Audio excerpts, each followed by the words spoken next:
She didn't know his name. She didn't know what he was capable of. All she knew was that an old woman was being shoved, and nobody was doing a damn thing about it. One woman stepped forward. One moment changed everything. But the woman who humiliated her, she wasn't done. And when powerful men start making dangerous moves, nobody is safe. This is the story of Nyla Brooks, a woman who built an empire in silence, and one Saturday morning accidentally walked into the deadliest love story of her life. Stay until the end. Like, comment your city. Let's see how far this story travels. The Westfield Grand wasn't just a shopping mall. It was a monument. 3 gleaming floors of polished marble, cathedral ceilings threaded with natural light, luxury brands arranged like royalty behind glass. People came to the Westfield Grand not just to shop, but to be seen. To feel, for a few hours at least, like the city belonged to them. Nyla Brooks walked through the east entrance at 9:47 on a Saturday morning wearing a faded gray hoodie, dark jeans with a small tear at the left knee, and sneakers that had logged more miles than she cared to count. She wore no jewelry except for a thin gold band on her right ring finger. Her late grandmother's, never removed. Her hair was pulled back hard, no fuss, no style. She looked like someone on her way to a grocery run. That was exactly the point. She had 3 security chiefs, a regional manager, and a full operations team who could have handled her Saturday walkthroughs. She didn't trust any of them to see what she saw. Numbers on a spreadsheet never showed you the cashier with the nervous eyes who was skimming from the till.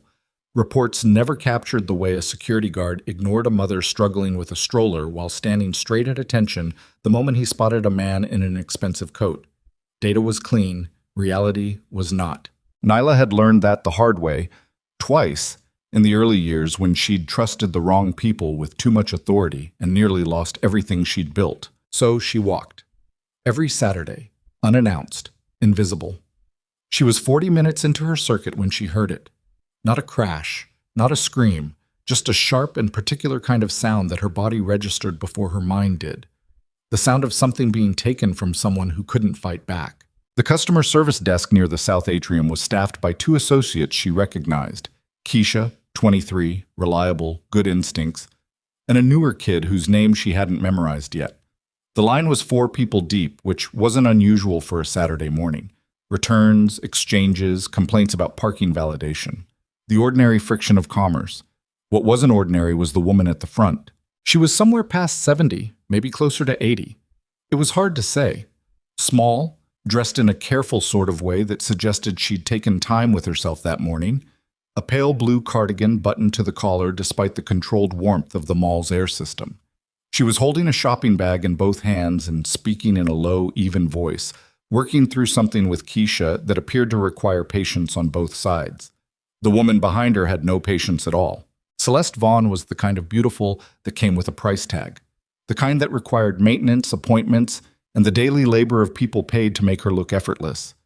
Late 30s, pearl earrings, a cream-colored blazer that probably cost more than Keisha's monthly rent. She had the posture of someone who had never once stood in a line and accepted it as her rightful place. "Excuse me?" Celeste's voice came out clipped, sharp at the edges, loud enough to carry. "How long exactly is this going to take?" The elderly woman half-turned, gentle, apologetic. "I'm sorry, dear. I just need to exchange—" "I didn't ask what you need." Celeste cut her off like she was swatting a fly. "I asked how long it's going to take. There are actual people waiting." Actual people. Nyla caught that, filed it. Keisha's face did that thing well-trained employees did when customers crossed a line. A momentary freeze, a recalibration, a silent swallow of everything they wanted to say. The elderly woman turned back to the counter, her shoulders tightening almost imperceptibly, and kept talking to Keisha in a lower voice now, like she was trying to take up less space. Nyla moved closer. She was still 10 feet away, close enough to see clearly, far enough that no one had registered her presence yet. She watched Celeste pull out her phone, sigh loudly, check the time with theatrical exhaustion. Then Celeste stepped forward and physically pressed her shoulder into the elderly woman's side. Not a shove, exactly, but not an accident either. A deliberate displacement. The old woman stumbled half a step, grabbed the counter edge. Nyla was already moving. She wasn't running. She didn't raise her voice. She stepped into the space between Celeste and the counter with the quiet, unhurried confidence of someone who had long ago stopped calculating whether she was allowed to take up space. Back up. 2 words. Flat and final. Celeste turned. Her eyes did a fast assessment. The hoodie, the jeans, the worn sneakers, and something in her expression settled into contempt the way sediment settles to the bottom of a glass. "I'm sorry?" The tone wasn't sorry at all. "You heard me," Nyla said. She didn't look at Celeste again. She angled her body toward the elderly woman instead. "Ma'am, take your time. Nobody's rushing you." The elderly woman looked up at her. There was something in her eyes. Not gratitude yet, just surprise. The surprise of someone who had expected to be invisible and suddenly wasn't. Celeste made a sound that was half laugh, half disbelief. "Who are you? Are you an employee here? Because I would very much like to speak to your manager." "Take a number," Nyla said. A few people in the line behind them had gone still. Someone on a phone had quietly lowered it. "Do you know who I am?" Celeste's voice dropped an octave, which meant she was trying to sound dangerous. "Do you have any idea?" "I don't," Nyla said. "And I don't need to." She finally looked at Celeste again, steady, unhurried. "What I do know is that you put your hands on an elderly woman to get to a customer service desk faster. Whatever you need to exchange can wait 3 more minutes." The color that moved into Celeste's face was not the flush of embarrassment. It was something uglier, hotter. "Move," Celeste said softly, "before this gets worse for you." "It's already worse for me," Nyla said. "I'm talking to you." Somebody in the line behind them made a sound, not quite a laugh, just an exhale that broke toward one. Celeste leaned in, and when she spoke again, her voice had dropped to just above a whisper. What she said carried the particular precision of someone who knew exactly which words would wound and had been waiting for an opportunity to deploy them. She invoked Nyla's race. She questioned Nyla's right to be in this space, this particular, beautiful, expensive space, as though proximity to marble and glass was a privilege that had to be earned by people who looked like Nyla in ways it didn't have to be earned by people who looked like Celeste. She said it quietly, carefully, so that only Nyla and the immediate vicinity heard it clearly. The words hit. Nyla would be lying to herself if she said they didn't. There was a particular kind of ugliness in hearing those words here, in a place she had built with her own hands over 12 years of 70-hour weeks and decisions that cost her sleep and relationships and more than one version of herself she'd had to leave behind to become who she was now. The irony was so precise it almost had an edge you could cut yourself on. She breathed in once, slow, through her nose. Let it out. She didn't say a single thing in response. She turned back to the counter where the elderly woman had finished her transaction and Keisha was processing the exchange with hands that were moving a little faster than necessary. The elderly woman gathered her bag carefully. Her hands were trembling slightly. Not fear, Nyla thought. Something older than fear. The particular exhaustion of a person who had survived too many moments like this and absorbed them quietly because the alternative had always cost more than they could spend. "You're all set," Keisha said softly. The elderly woman nodded. She turned and she looked at Nyla, really looked at her. And she said, very quietly, "Thank you, sweetheart." That was all. No performance, no extended moment. Just those 3 words, offered like something carefully saved, then given freely. Nyla nodded once. The elderly woman moved toward the south atrium exit with small, dignified steps. Behind her, a man had appeared, tall, olive-skinned, somewhere around 40, dressed in a dark suit that had the kind of fit that wasn't off the rack. He'd been waiting at the edge of the atrium. He offered his arm to the elderly woman without making it obvious, a practiced naturalness, and she took it without acknowledging the assistance in a way that suggested this was their private language, developed over years. As they passed, the man looked back once, not at Celeste, not at the customer service desk, at Nyla. It wasn't a long look. It didn't need to be. Something in it registered anyway, a precision, a assessment, the same quality of attention you felt when a camera found its focus on you in a crowd. Then he turned away, and he and the elderly woman disappeared through the south exit, and Nyla let out a breath she hadn't fully been aware of holding. Celeste, behind her, was now speaking to a mall supervisor who had materialized, demanding consequences, demanding explanations, deploying the full vocabulary of someone who is accustomed to having their demands met. Nyla didn't wait around for it. She moved on, continuing her circuit, and if the mall supervisor later tried to locate the gray-hooded woman to apologize or explain, he would not have known how to find her in any directory he had access to. She spent the next 40 minutes doing what she came to do, checking sightlines in the food court, walking the service corridors, reviewing the maintenance response times on a clipboard she'd borrowed from a stockroom she knew existed because she'd designed the layout herself. She noted 3 things that needed addressing by Monday morning and 2 that needed addressing today. She sent brief messages through a private channel to people who knew what to do with them.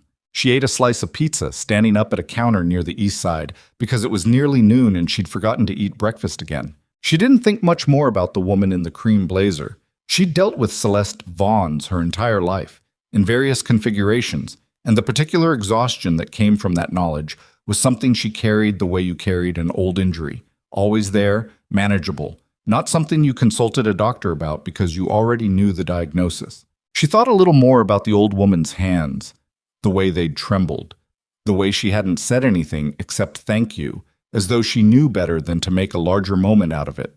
And occasionally, without quite meaning to, she thought about the man in the dark suit and his single backward glance. She didn't know his name. It didn't occur to her to find out. She had a company to run.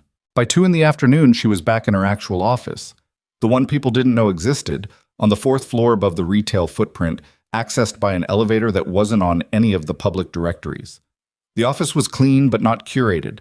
A large monitor, a standing desk she rarely actually stood at, a single-framed photograph of her grandmother on the wall across from the desk, placed there so it was the first thing she saw when she looked up from a problem that had no clean answer. Marcus, her head of security, 38, former military, possessed of exactly 2 facial expressions, appeared in the doorway at 2:23. "We have a situation," he said. She didn't look up from the report on her screen. "Size it for me." "Medium." He paused.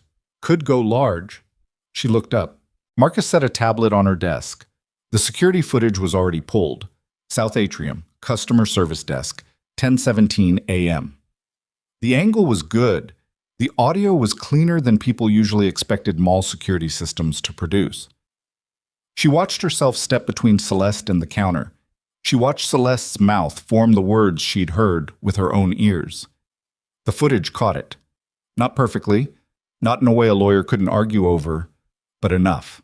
"She's been on the phone," Marcus said. "Made 6 calls in the hour after she left the building. One of them was to Alderman Parrish's office." Neela sat back. Alderman Parrish. Chester Parrish, 61, 3rd term, 4 outstanding city contracts that involved the Westfield Grand surrounding development. A man who had smiled at Nyla across a great many tables, and whose smile had never once reached his eyes in a way she trusted. "What else?" she said. "The woman she shoved." Marcus reached over and tapped the tablet. The footage advanced. "I ran her when I pulled the tape. Margaret Cross, age 77. Residential address in the North Quarter." Nyla recognized the North Quarter. Old money. The quiet kind. "Cross," she said. "Yeah." Marcus looked at her. His second facial expression, which was marginally different from his first. Damien Cross's mother. The name landed in the room the way names sometimes did. Not loudly, but with weight. Nyla didn't react. She'd learned a long time ago that the first 30 seconds after information arrived were when you were most likely to do something you'd have to manage later, and she had trained herself out of doing things that needed managing. She looked at the screen, at Margaret Cross, small and dignified, holding her shopping bag. "He was there," she said. Not a question.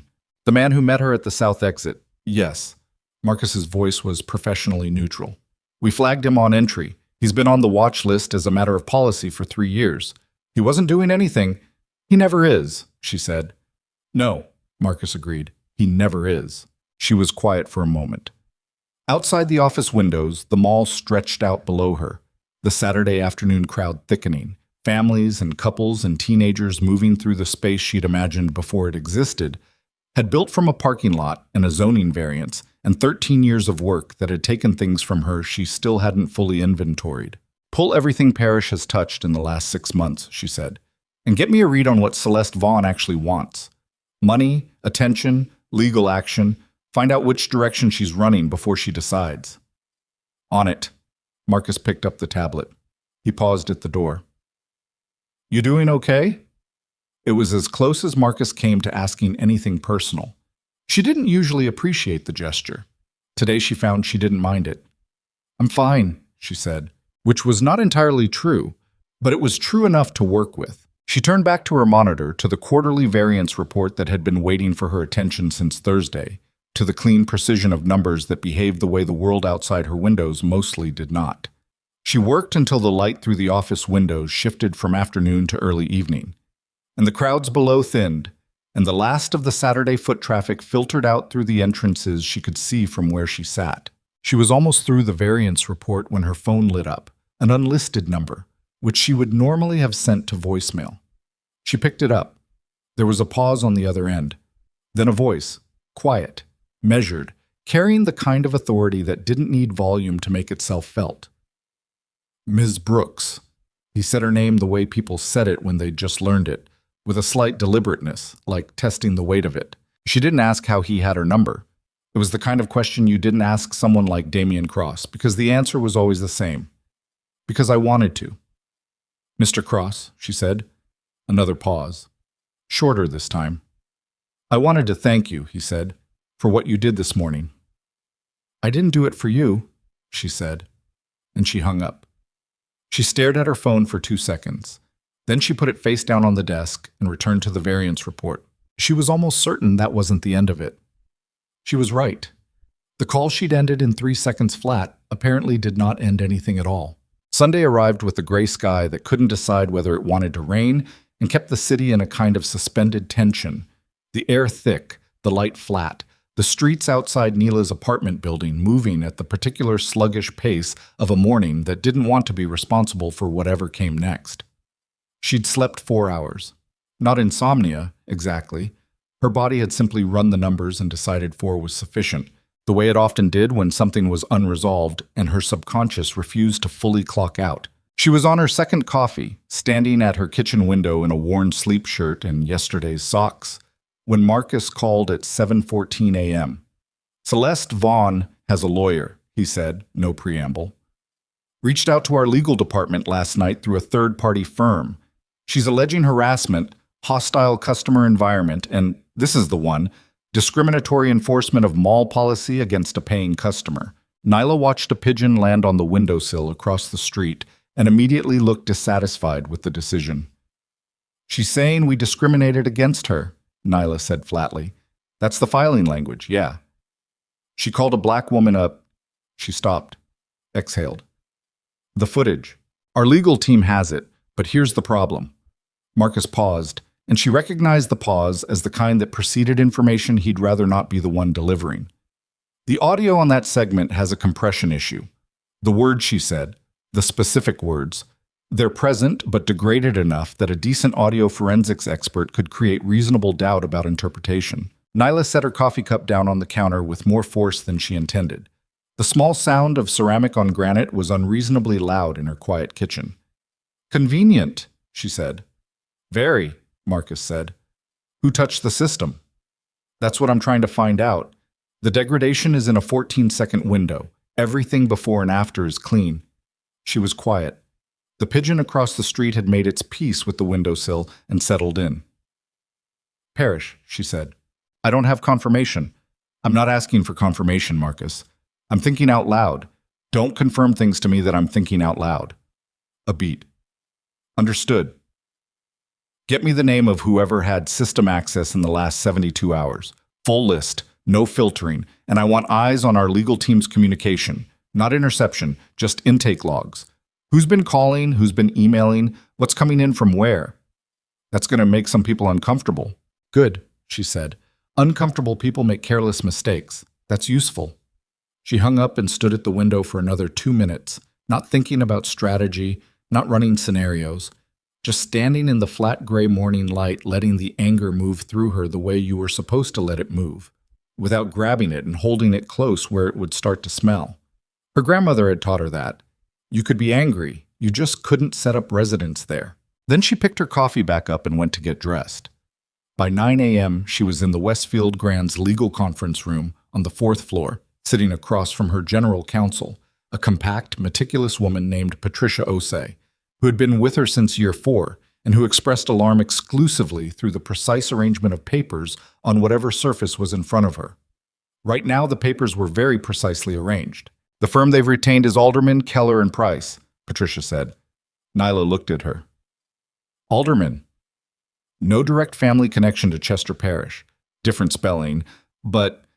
Patricia lined up a pen with the edge of a folder. "The firm has handled several of Parish's personal legal matters. Boundary disputes, one civil suit in 2019. The connection is thin. Thin isn't absent."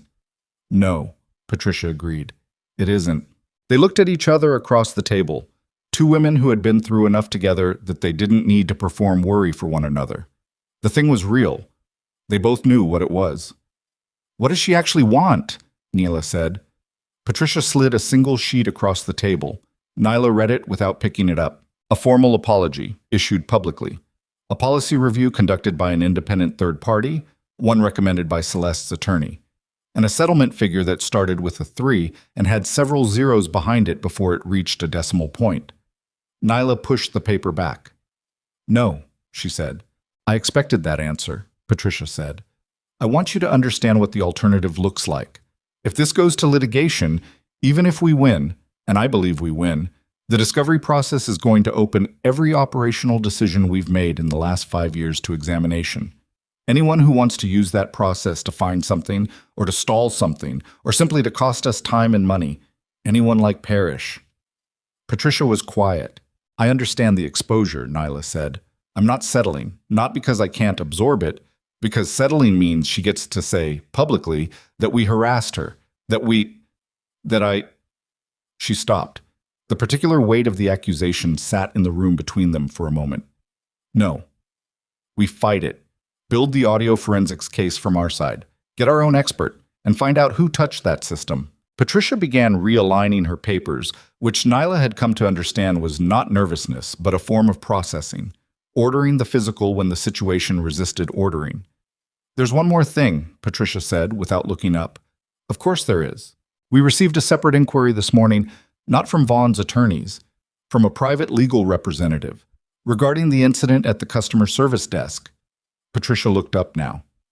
"Inquiring about our security footage from the South Atrium, specifically the footage that shows the incident involving Margaret Cross." Nyla's hands, flat on the table, were still. "What kind of inquiry?" "Politely worded. Very politely worded. Expressing interest in obtaining a courtesy copy for..." Patricia checked her notes.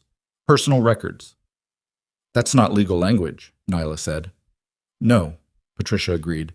"It reads more like someone reminding us that they know the footage exists." The room held that for a moment. "Hold all footage," Nyla said.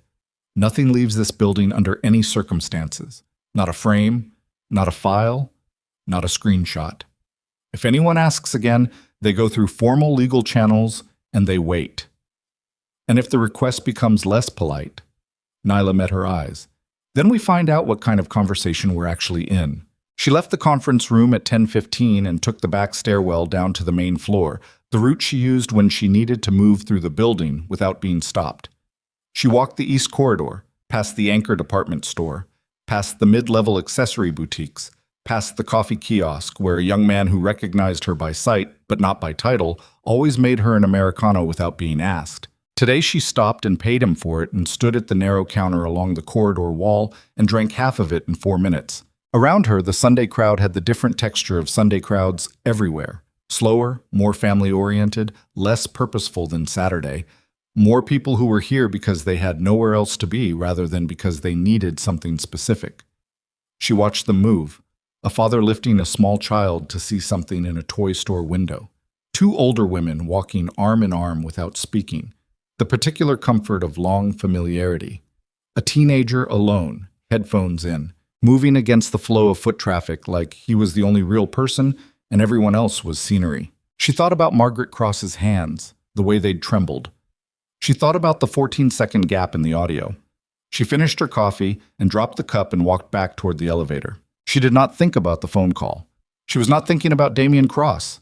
She was dealing with a legal threat and a compromised security system, and the strong probability that a city alderman with whom she had 4 active contracts was moving against her, using the woman he was apparently connected to as a forward instrument, and that was sufficient to occupy her full attention without adding anything else. She was almost entirely successful at this. Monday arrived the way difficult Mondays did. Not dramatically, just relentlessly, every hour producing something that required a decision. Her operations director flagged a contractor dispute on the North Wing renovation. Her marketing team needed sign-off on the spring campaign, which had been waiting for her signature for 11 days, and which she finally signed without reading as carefully as she should have because she was thinking about intake logs. The audio forensics firm Patricia had retained sent a preliminary assessment indicating that the degradation in the 14-second window showed characteristics consistent with deliberate manipulation rather than systemic compression failure. Careful language that meant exactly what it meant. She was in the middle of a call with her IT security director at 3 p.m. when Marcus appeared in her doorway. He didn't knock. He only skipped knocking when the matter was immediate. She held up a finger. He waited. She finished the call and looked at him. "Chester Parrish," Marcus said, "just announced a press conference for Wednesday morning." She waited. "He's convening an independent review." Marcus's voice carried the flat quality of someone reading information they found personally offensive. "Of the Westfield Grand's operational practices. He's citing constituent concerns about safety and customer treatment. He's naming Celeste Vaughn's complaint as the catalyst." Nyla sat completely still for a moment. "He's using her," she said. "Yes." He was ready for this. He had the press conference prepared before she made the complaint. The timing, Marcus paused. "Yeah. The timing says someone knew what was going to happen at that customer service desk before it happened." The sentence sat in the air between them. Nyla turned it over, examined it from 3 angles. Didn't like any of them. "He needed a trigger," she said slowly. "Something that looked organic. A customer complaint, public sympathy, concerned alderman responds. Clean. Except..." She paused. "Except she went further than she was supposed to. Or she improvised. The words she said to me. That wasn't scripted. That was personal. That was Celeste Vaughn being Celeste Vaughn. And whoever was using her didn't account for how far she'd go, which means the footage they needed degraded was the audio of her going further than planned," Marcus said. "Which means someone panicked." She exhaled. "Panicked people are useful." Marcus nodded once. "What do you want to do about Wednesday?" She thought for 4 seconds, which was longer than she usually needed. "Nothing," she said. "Not yet. Let him hold his press conference. Let Celeste stand beside him and look wronged. Let them build the story they've built." She looked at Marcus. "Because if we respond now, we're reacting. And a woman who reacts to Chester Parrish on his timeline loses before she opens her mouth." Marcus studied her. "And when do we move?" "When we have everything," she said. "Not before." He left. She turned back to her monitor. The spring campaign sign-off was still open on her screen, and she looked at it for a long moment before realizing she'd signed the wrong version and would need to call marketing in the morning. She was dealing with a coordinated operation against her company, and she had just signed the wrong document because she was human, and she was tired, and she was doing this, as she had done everything, alone. She closed the campaign file and opened the intake log and started reading names. Tuesday was quiet in the way that precedes things rather than follows them. Patricia called at noon to say Celeste's attorneys had sent a follow-up communication noting that the settlement window was time-sensitive. Nyla said noted and ended the call. Her IT director confirmed 3 individuals with system access during the relevant 72-hour window. 2 were eliminated immediately, rule-in by alibi and clearance review. The 3rd was a network maintenance contractor who had been brought in 8 weeks ago through a vendor referral that, when traced back 2 steps, connected to a company with documented associations with a city procurement office, Parrish's procurement office. She sat with that for a long time Tuesday evening. Not the anger. The anger had moved through, as she'd allowed it to. What sat with her was something quieter and more complicated. The realization that this had been in motion for longer than Saturday.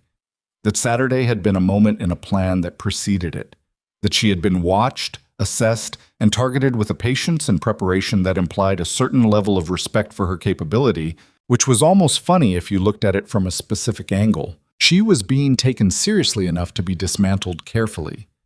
She ate dinner standing at her kitchen window again, takeout from the Thai place 3 blocks east, watching the Tuesday evening street below her apartment building move through its ordinary rhythms. Deliveries. Dog walkers. A couple arguing outside the coffee shop on the corner with the particular intensity of an argument that was about something other than what it appeared to be about. Her phone lit up. Private number. She looked at it for 2 full rings. Picked it up. "You hung up on me," Damian Cross said. No anger in it, just an observation, offered with a kind of detached amusement that she suspected he used the way other people used armor. "I did," she said. "I'm not accustomed to that." "I imagine not." A pause. She heard something in the background on his end. The quiet of a large space, maybe, or the controlled quiet of someone who had made sure they wouldn't be overheard. "I know about Parrish," he said. She was very still. "I know about the contractor. I know about the audio. I know about the firm they've retained." His voice was even, unhurried, moving through the information the way you moved through a room you knew well in the dark.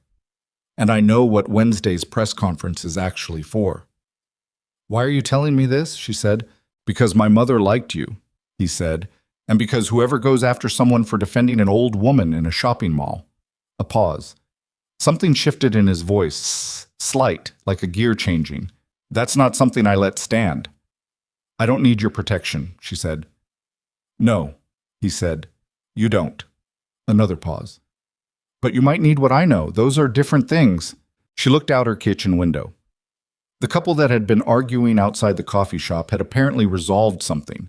They were standing close together now, the woman's hand on the man's arm, the specific body language of 2 people who had come back to each other after a brief, necessary distance. "Mr. Cross," she said carefully, "whatever you think you're offering me, think about what it costs." "I always do," he said. "Then you know what I mean." The silence on the line had weight to it. She wasn't sure she could afford the weight. "Wednesday morning," he said. "Before the press conference. There's something you need to see." He said an address.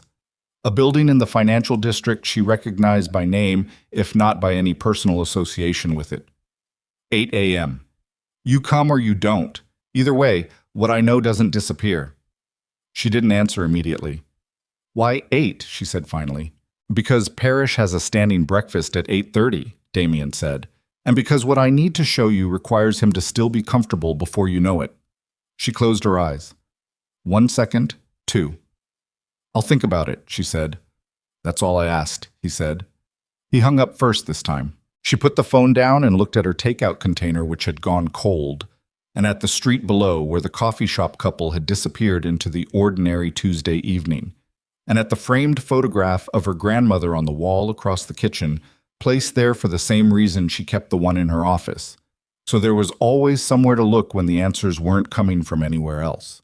Her grandmother had been a woman who'd cleaned other people's offices for 31 years and never once suggested the world owed her a different life, but who had looked at Nyla when Nyla was 9 years old and said with absolute seriousness, "The only people you should be afraid of are the ones who don't know what they're afraid of themselves." Damian Cross knew exactly what he was afraid of. She was almost certain of that. What she wasn't certain of was whether that made him safer or more dangerous. She was at the financial district address at 7:52 a.m. Wednesday morning, 8 minutes early, wearing a charcoal blazer over dark slacks, her grandmother's ring, and the particular expression she kept for rooms where the stakes were real and performance was not something she had the patience for. The building's lobby was all clean lines and morning light.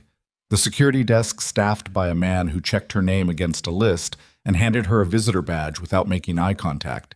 The practiced efficiency of a building that hosted people who didn't want their arrivals remembered. The elevator opened on the 14th floor into a small conference room with floor-to-ceiling windows looking west over the financial district's lower roof lines. The city spread out silver gray under a morning that had finally decided to be clear.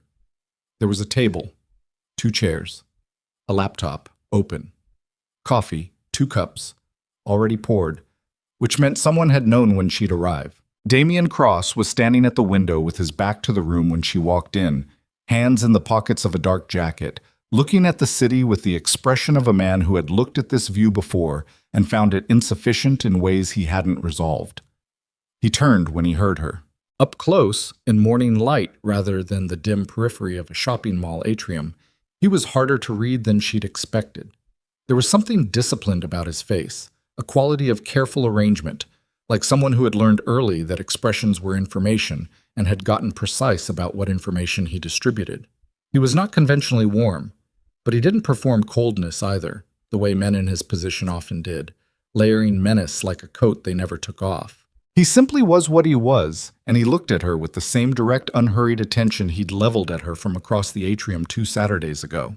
"You came," he said. "I almost didn't," she said honestly. Something moved across his face, not quite a smile. Closer to the recognition of something he'd expected to value, and did.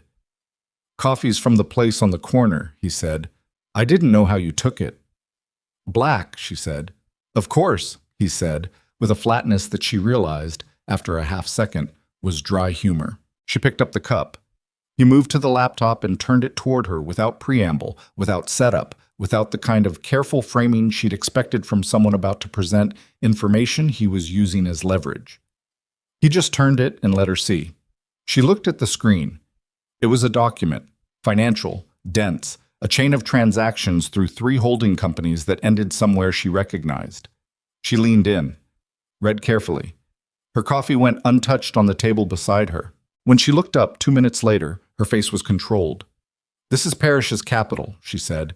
"Moving through a hospitality group incorporated in Delaware," Damien said, "which became a minority stakeholder in a commercial property management company 14 months ago, which has been quietly acquiring debt positions in 3 shopping centers across the city." He paused. "Including yours." The room was very quiet. "He's not trying to embarrass me," she said, and her own voice sounded strange to her, very level, which meant she was working harder than she looked like she was working. "He's trying to default me. The press conference isn't about the complaint. It's about tanking investor confidence long enough to trigger a covenant review," Damien said. "You have a financial covenant in your primary commercial loan. If the city initiates a formal operational review, it constitutes a triggering event under the terms. Your lender can call the review, flag the loan, and Parrish's holding company is positioned to to come in as a distressed buyer," she said, "while I'm fighting a public relations crisis." She straightened up. Her hands were flat on the table beside the laptop, perfectly still. "He's been planning this for over a year." 14 months, Damien said. "Since you turned down his offer to bring a city-affiliated retail development partner into your management structure." She remembered that meeting. She'd turned it down in 11 minutes, which Chester Parrish had clearly not forgiven. She looked at Damien Cross, this man across the table from her, with his disciplined face and his careful eyes, and a document on a laptop that could either save her company or detonate it depending on how it was used and by whom. "Why do you have this?" she said. He met her eyes. "Because Chester Parrish," he said slowly, "has been skimming city contract money through those same holding companies for 4 years, and that money has occasionally moved through channels that intersect with people and interests that I consider—" He paused, choosing. "Mine." "So this isn't about your mother," she said. "It's about both," he said. "Things can be about more than one thing." She looked at him for a long moment. He didn't look away. "If I use this," she said, "I'm using information from you, which means I'm using you. Which means every decision I make from this point forward has your fingerprints on the origin of it. Which means you're in a different kind of conversation," he said. "Yes, I know." "Do you know what that costs me?" "I know what it costs you not to," he said. "The press conference starts in—" He checked his watch. 37 minutes. After that, the lender review process initiates. After that, the window for this— He gestured at the laptop. "Closes. Because once it's defense, it's too late. It only works as offense." Nyla Brooks stood in a 14th floor conference room in a city she had built a piece of, looking at a man she had met 6 days ago over the body of a decision she was no longer sure she was making alone, and understood with a cold, clarifying precision that the next thing she said would change the shape of what came after, in ways she could not fully map from where she was standing. She picked up her coffee, took a drink, set it back down. "Tell me," she said quietly. Exactly how you want to use it. Tell me exactly how you want to use it. The words had left her mouth before the full weight of them landed, and Nyla felt the shift in the room the way you felt a change in pressure before weather arrived. Subtle, physical, not something you argued with. Damien didn't move immediately. He looked at her with that same careful attention, the kind that didn't telegraph what it was cataloging, and then he pulled out the chair across from her and sat down, not taking a seat the way men did when they wanted to signal ownership of a room. Just sitting. Like the decision to lower himself into a chair was the same quality of deliberate as everything else he did. The document goes to 3 people simultaneously, he said. Your attorney, a financial crimes investigator at the city comptroller's office, someone I know is clean, I can give you the name, and a journalist at the Register who has been building a separate story on Parrish's procurement practices for 7 months and needs one more thread. The journalist publishes before the press conference. The journalist calls Parrish for comment at 8:22, Damien said, 8 minutes before his breakfast ends. The press conference is scheduled for 9. By 9, Parrish knows his story has a different shape than it did when he woke up. Nyla processed this. She turned it over the way she turned over any operational plan, looking for the seam, the place where the logic was thinner than it appeared. The comptroller investigator, she said. That connection. How clean is it really? If it comes out that information from you reached a city investigator, it comes out that an anonymous source provided documentation of financial misconduct, Damien said, which is how most investigations start. The documentation is real. It stands without me attached to it. But you'll be attached to it, she said, because I'll know.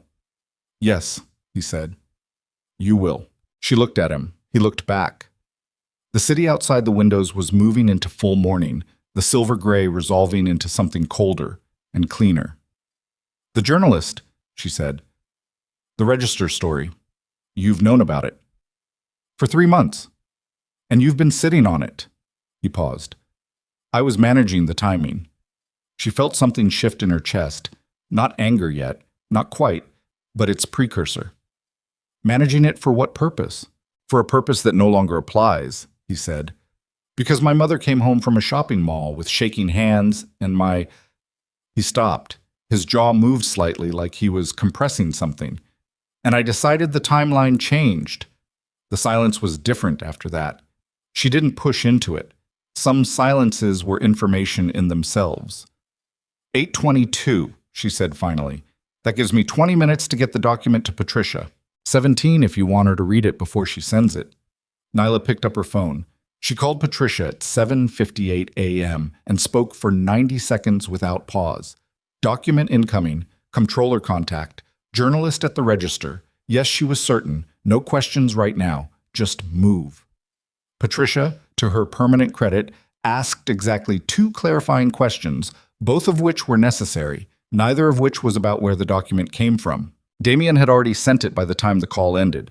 She watched the email arrive on her phone. A forwarded file. No cover note, no sender name, just the document. Clean as a surgical instrument. She stood in the conference room of a building that wasn't hers, sending documents that had come from a man she didn't fully understand, to stop a plan that had been moving against her for 14 months without her knowing it, and felt the particular vertigo of someone who had controlled every variable of their professional life for over a decade, and had just, for the first time, made a move she hadn't originated. She did not like it. She recognized that it was necessary. Both things were true simultaneously, and she held them both. It's done, she said. Damien nodded once. She checked her watch. 8:03. 57 minutes until the press conference that was now, if the timing held, going to be a very different kind of event than Chester Parrish had prepared for. I need to get to the Grand, she said. If the lender review has already been triggered, it hasn't, Damien said. The triggering mechanism requires Parrish to formally file the review request with the city's commercial regulatory office. He planned to do that from the press conference, live, as a gesture. He wanted the optics. She looked at him. How do you know that level of operational detail? He met her eyes and said nothing, which was its own kind of answer. She picked up her blazer from the back of the chair. She was almost to the door when she heard him say her name, not Ms. Brooks, just Nyla, 2 syllables, said with the same careful deliberateness he gave everything, as though he'd been deciding whether to say it and had just now concluded that he would. She turned. "For what it's worth," he said, "you didn't need me. You would have found it yourself." She looked at him for a moment. "Maybe," she said. "But I didn't have 17 minutes.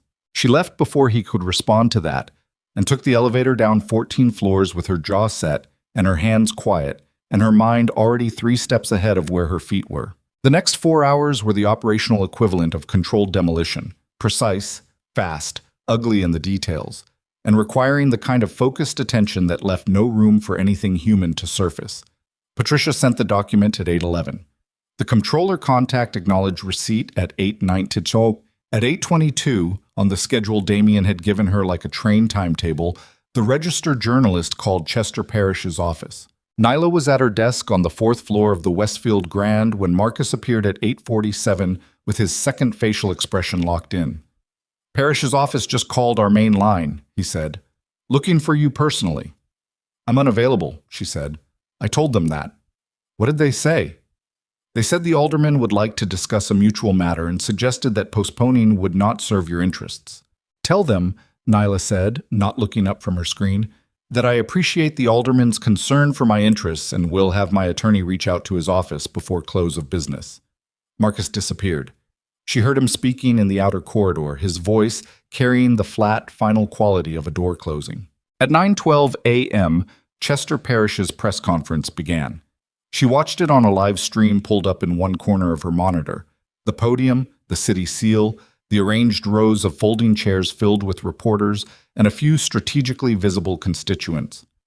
Parrish appeared at 9:14, 2 minutes late, wearing the expression of a man who had recently received a phone call that had changed the temperature of his morning, but who was committed to performing confidence anyway. He made it 4 minutes into his prepared remarks. The first question from the press pool was not about Celeste Vaughn. It was not about the Westfield Grand. It was about a Delaware Incorporated hospitality group and its relationship to 3 commercial property debt positions. And the questioner said the name of Parrish's holding company with the particular precision of someone reading from a document they had received 43 minutes ago.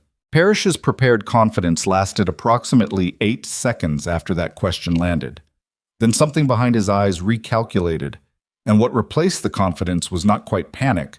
Men like Parrish didn't panic in public. They had too much practice, but a controlled, rapid reassessment that anyone watching closely could see if they knew what to look for. Nyla knew what to look for. She watched him deflect, watched him reframe, watched him call the question a mischaracterization and pivot back to his prepared language about constituent concerns and operational reviews. He was good. She had to give him that.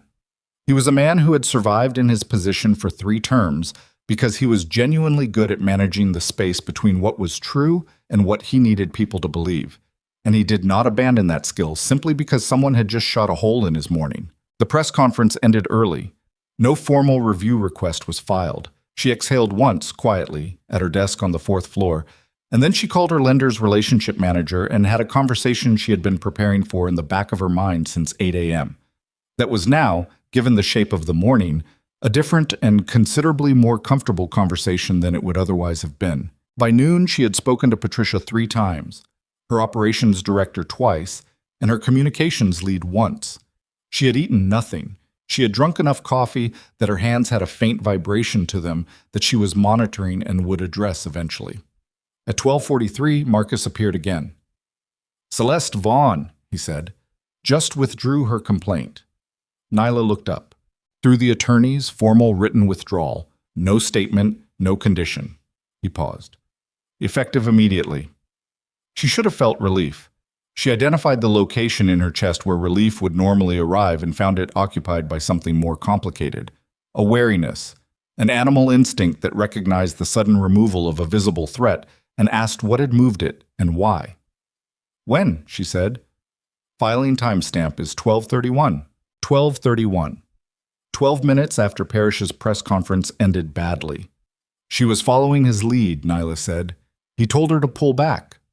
"That's how it reads," Marcus said, "which means he's regrouping, not retreating."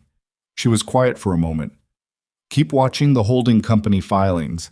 Anything moves in those accounts in the next 72 hours, I want to know before close of business the same day." Marcus nodded and left. She sat in her office in the afternoon quiet, the mall operating below her with its ordinary Wednesday commerce, and let herself have 30 seconds of something she couldn't quite name. Not satisfaction, not relief, but the feeling of having moved through a fire and found herself, so far, substantially intact. Then her phone rang. Patricia. "We have a problem," Patricia said. 3 words. The particular arrangement of Patricia's 3 words that Nyla had learned, over 9 years, to regard as the most reliable early warning system she possessed. "Tell me," she said. "The comptroller investigator," Patricia said. Her voice was careful. Careful in the way of someone choosing each word the way you chose footing on unstable ground. "The one who received the document this morning." "Yes. His name is Raymond Chu, 44. 9 years in the Financial Crimes Unit." Patricia paused. "He also, as of approximately an hour ago, appears to have forwarded the document to a third party before the formal investigation was opened." Nyla went very still. "What third party?" She voice was quiet. "A private attorney." Patricia cleared her throat. "Representing Consolidated Urban Partners, which is, I know what Consolidated Urban Partners is." The words came out flat and cold. She did know. CUP was a real estate acquisition firm that had been circling distressed commercial properties in the city for 2 years. She had a file on them. She had a file on everyone who might ever be relevant to the Westfield Grand. He forwarded protected financial documentation to a private acquisition firm before initiating any formal investigation. "Yes. Before," she said again, making sure she was understanding what she was understanding. "Before the investigation was opened, which means before any legal framework existed to, which means the document is now in the hands of a private entity with no legal authority to hold it," Patricia said. "And that entity is in a position to use the information in it commercially before any regulatory action can restrict them." Nyla's chair was very still. She was very still inside it. "The document I sent this morning," she said slowly, "which contains financial information about Chester Parish's holdings, information that also, as a structural matter, maps the debt positions around my company, is now in the hands of a real estate acquisition firm." "Yes." "Which can use that map." "Yes." The silence on the line had a quality she associated with damage assessment, the kind you did after the thing had already happened, when the question was no longer prevention, but containment. "Raymond Chu," she said. "He's been unreachable since 12:15, Patricia said. "His office says he left for a lunch meeting. No return time given." "He was paid," Nyla said. It wasn't a question.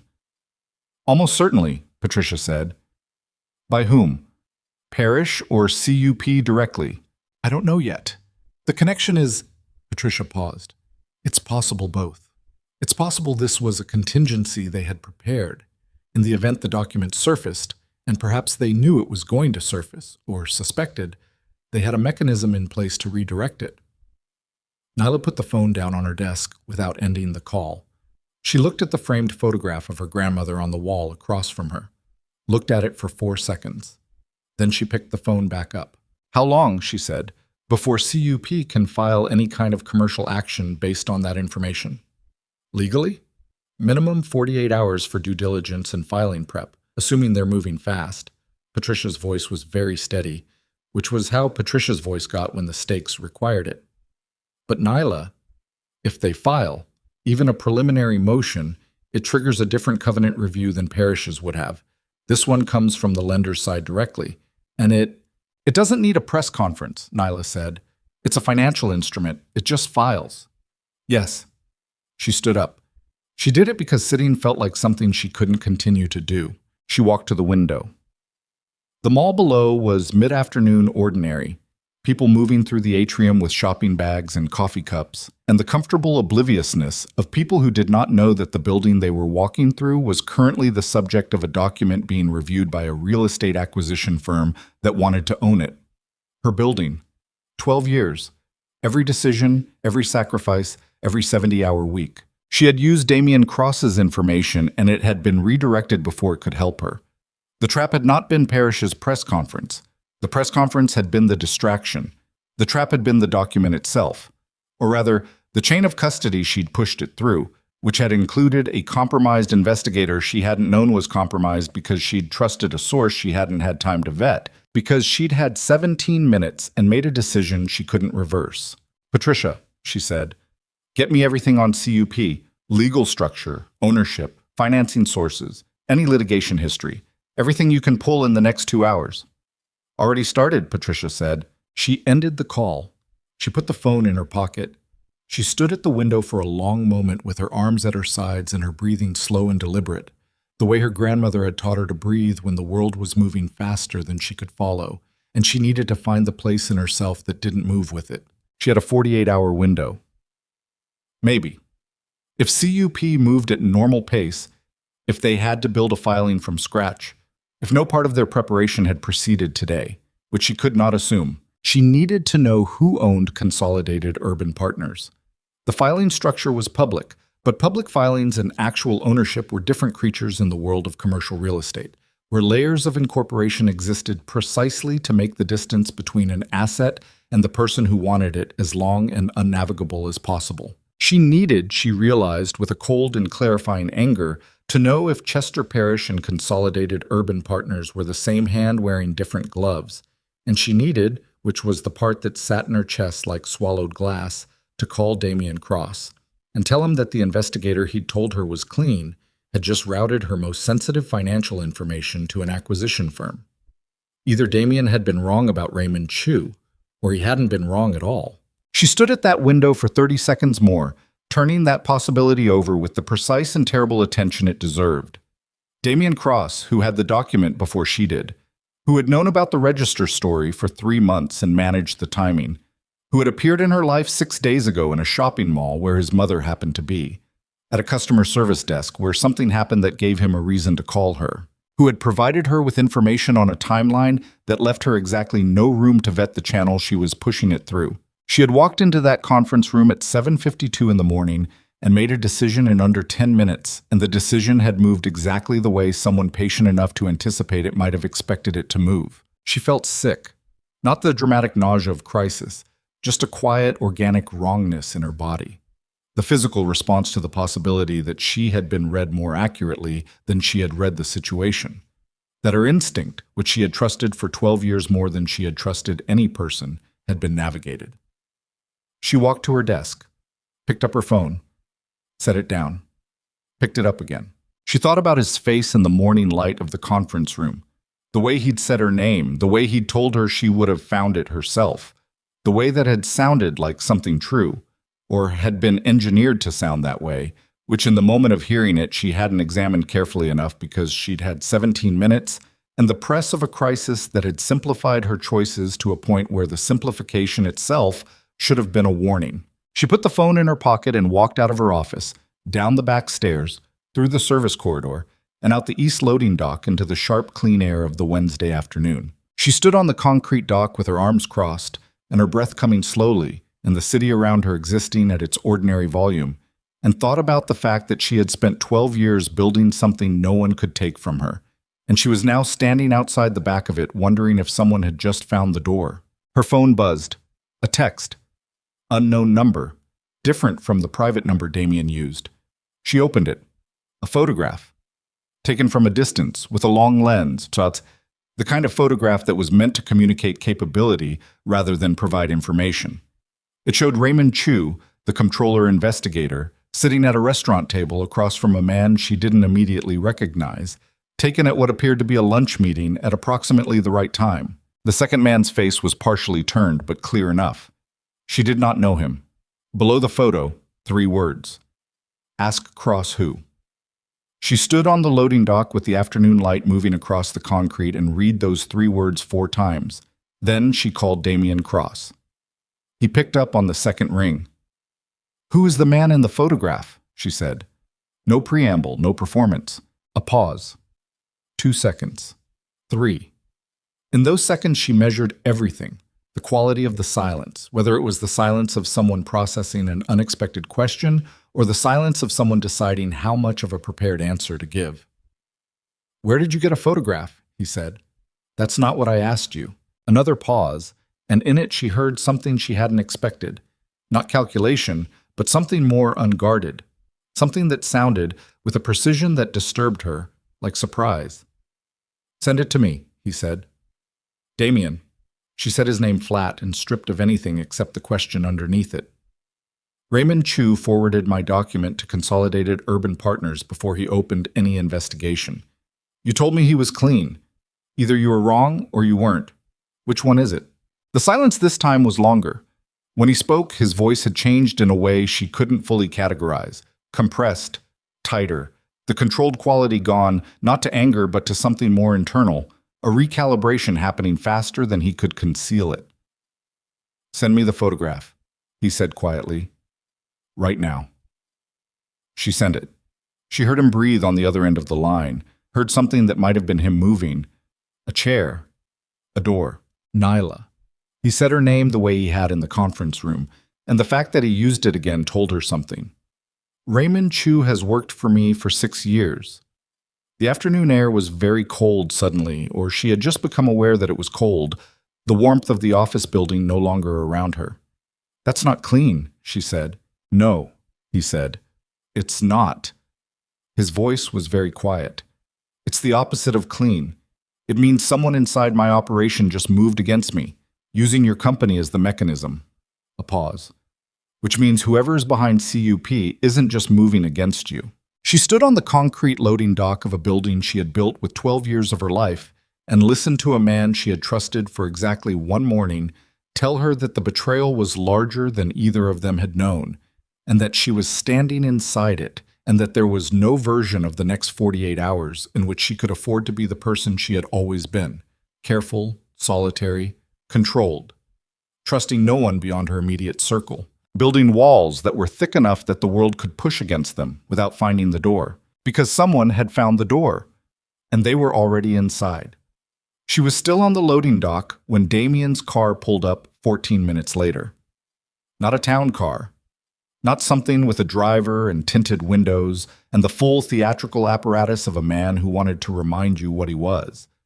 Just a dark sedan, 4 years old, unremarkable. The kind of vehicle that moved through a city without asking anything of it. He was driving himself. She noted that, filed it. He got out, and he looked at her across the hood of the car, and whatever she'd expected to see in his face, the controlled, carefully arranged expression from the conference room that morning, was not there. What was there instead was something stripped down. A man who had just discovered something in the architecture of his own operation that had no business being there, and who was still in the first raw minutes of knowing it.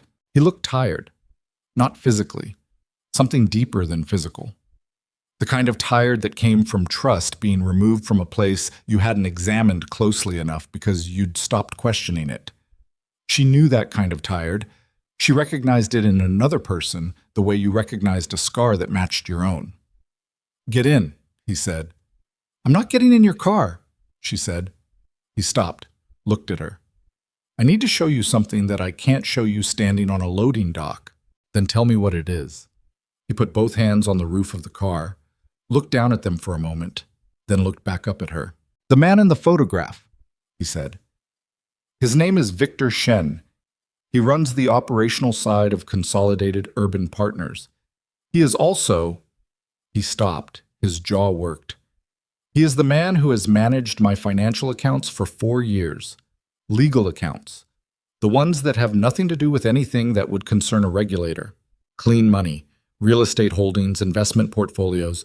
He manages your legal money," she said, "and he works for the company that is trying to acquire mine."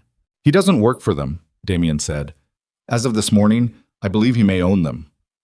The loading dock was very quiet. The afternoon traffic from the street beyond the service alley was a low, distant sound, like weather in another county. "Your accountant," she said very carefully, "owns the real estate firm that is positioning to acquire my company using financial intelligence that came from your network." "Yes." "Using a city investigator that was on your payroll." "Yes." She looked at him. She let the full implication of what she was looking at sit between them without dressing it in anything. "So either you didn't know," she said, "and someone inside your operation has been running a parallel game against both of us. Or you did know, and this morning was the most elaborate." She stopped, chose her words with surgical precision. "And I need you to tell me right now which one it is. Not because I'm afraid of the answer, because I need accurate information to make the next decision, and I can't make it with a variable I haven't resolved. He looked at her for a long moment. The afternoon light was hard on his face, no flattery in it, and what she saw was a man who understood that the answer he gave her in the next 10 seconds was going to determine something that mattered to him in a way he hadn't necessarily planned for it to matter. "I didn't know," he said, "and I know that's exactly what I would say if I did." "Yes," she said, "it is. I also know," he said, "that you're smart enough to have spent the last 14 minutes thinking about whether you could verify that independently. And if you have a way to, you should use it. Don't take my word for anything." She had spent the last 14 minutes doing exactly that. She had called Marcus from the loading dock and given him Victor Shen's name and asked him to run a cross-reference against every external entity that had contacted the Westfield Grand's legal, financial, or administrative offices in the last 18 months. That search was running now and would take approximately 40 more minutes. "Get in the car," she said. He got in. She walked around to the passenger side and got in and closed the door, and they sat in the parking lot behind her building in a vehicle that smelled faintly of coffee and leather and the specific neutral cleanliness of a space that was used functionally rather than to impress anyone. "Talk," she said. He talked. Victor Shen had come to him through a connection he trusted. Past tense, he noted, and said it like someone quietly closing a door they knew they'd have to examine later. Shen had managed private portfolios for a specific tier of client for 15 years, had a reputation for discretion and results, and had structured Damien's legal holdings in a way that was meticulous, profitable, and until this morning, apparently clean. He had access to account structures, investment timelines, property holdings. He knew which assets were liquid and which were long hold. He knew specifically what Damien's financial footprint looked like in relation to the commercial real estate market in this city, which meant he knew exactly what information, in the right hands, could be used to move against a specific target. He wasn't working for Parrish, Damien said. Parrish is a local operative, small scale. Victor doesn't work small scale. Then who is Victor working for? Damien was quiet for a moment. He was looking through the windshield at the service alley, at the ordinary brickwork of the building across it, at nothing in particular. 3 years ago, he said, there was a consolidation move in the Northern Commercial District. 4 properties, different owners, acquired over 8 months through different vehicles. No one noticed the pattern until all 4 had transferred. The consolidated footprint was then sold as a single asset to a development group with financing from a private equity firm based out of, I know that deal, she said, the Meridian consolidation. Everyone knows that deal. It's a case study in, she stopped. It came up clean in the regulatory review. Because the regulatory reviewer was Raymond Chu, Damien said. The service alley was very still. Chu has been doing this for 3 years, she said, at minimum. And Victor Shen has been running the acquisition side. And someone has been financing both of them, Damien said. Someone with enough capital and enough patience to run 4 acquisitions quietly and then wait 3 years before the next one. My mall, she said. Your mall, he said, which is, as a commercial asset, significantly more valuable than any of the Meridian properties. A trophy asset with established revenue, stable tenancy, 12 years of operational history. He paused. It's the kind of asset someone acquires when they're done practicing. She sat with that. Outside the car, a delivery truck was navigating the service alley with the particular effortful precision of something too large for the space it was in. The private equity firm behind Meridian, she said. What's the name? Damien reached into his jacket and produced a folded piece of paper. He handed it to her. She opened it, read the name. She had never heard of it. That itself was information because she was thorough, and she had heard of most things. Shell? She said. 3 layers deep, but the registered agent connects to a principal who connects, if you're patient and you know where to look, to a fund that has a different name in 3 different countries. This is organized, she said. Yes. This is not Chester Parrish's operation. Chester Parrish, Damien said, is a line item. Someone found him useful and used him. He doesn't know who he's working for. He thinks it's a local development consortium that approached him through a political donor he trusted. She folded the paper, put it in her blazer pocket. Sat for a moment in the precise, crystalline clarity of understanding something that had been invisible and was now visible, the way a pattern emerged from noise once you knew what shape to look for. "Someone is using your infrastructure to acquire my asset," she said. "Using your accountant, your city contact, a political figure they recruited locally. They built the approach around existing relationships so that if any piece of it surfaced, it pointed to known entities, you, Parrish, Celeste's complaint, rather than to whoever is actually behind it. And when it started to surface this morning," Damien said, "they redirected the document through Chu to CUP before we could stop it. Because the document being in CUP's hands, even if the chain of custody is legally compromised, creates a paper trail that shows commercial interest in your property from a formal entity. And that paper trail has value independent of any investigation." "They got what they needed," she said. "Not everything," Damien said. "Not yet." She looked at him. He looked back. "The document shows the debt positions," she said. "It shows where the pressure points are, but it doesn't give them the triggering mechanism anymore. Parrish's press conference is dead. They still need something to trigger the covenant review." "Yes," he said, "which means they need a new trigger. And they need it in," he checked his watch, 31 hours. "Because it's 72 hours after the document reached CUP, if they haven't filed anything actionable, the information value begins to degrade as news of Parrish's situation spreads and the regulatory environment shifts." 31 hours, she said. "What's your most exposed covenant?" he said. She had known it was coming, had been tracking toward the question since she'd understood what she was dealing with. "Tenancy rate," she said. "If anchor tenancy drops below 82% of contracted floor space for any rolling 30-day period, the lender can initiate review." She paused. "I'm at 86 right now, 4-point buffer."